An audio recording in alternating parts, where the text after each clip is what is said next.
Hey guys, what's up? So here's my JFO advice video. You might be wondering why I'm in this new background at my new place and not with the background from Oklahoma.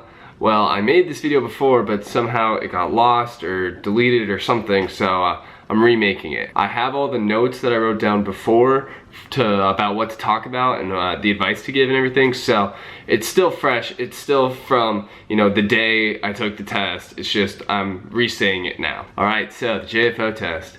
There's no notes allowed on this test, which I think is the only one in all of BOLC where there's 0 notes, and you have to get at least an 80% to pass. Now this test is definitely harder than I thought it would be.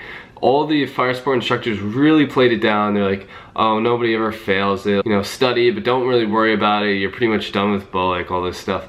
But then I think it was 7 people ended up failing the test and the retake, compared to only 4 people who failed the safety test. So those people had to stay behind at SIL and wait for the next class to get to JFO to redo the JFO part of BOLC and retake the test, which is not fun, especially because my class, the class behind us, was pretty far behind us, so I think, they might still be there, honestly. Not to mention now, no matter how well they were doing before, now they get a marginal graduation. So you really don't want to fail the JFO test because you don't want to stay at SIL and you don't want to get a marginal graduation. Alright, so to study the JFO test and not fail it, definitely make sure to go back through the JFO PowerPoints that you got in mod 4 or whatever, the last mod of fire sport, and go through the check on learnings because those are really helpful.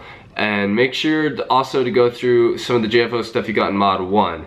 You might not remember it that well, but there's some JFO stuff in 1 or 2 of the PowerPoints. There's some stuff about the UAVs and jets and stuff and who owns them and what class of jet or UAV are they, stuff like that. Also, there's some stuff on lasers. So I found that the best way to study was to make note cards, get with friends and just quiz each other, because otherwise it would get really boring, because it's mostly just memorization.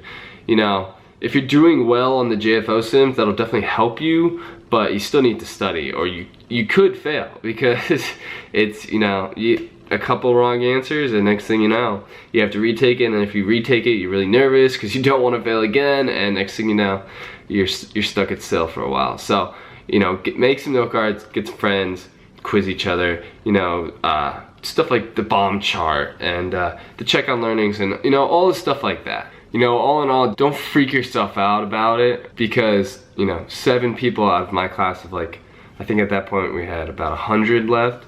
That's still pretty low, but you don't want to fail JFO. You really don't. So, just study, get reasonably confident, and get through it, get out of BOLC, get your unit, and yeah. Anyways, that's all I've got for today, guys. I can't believe this is the last BOLC test advice video I'm gonna make. Probably one of the last BOLC videos I'm gonna make at all, unless people request stuff. Kind of the end of one thing and the beginning of another. Anyways, that's all I've got for today, guys. So, until next time, keep killing it.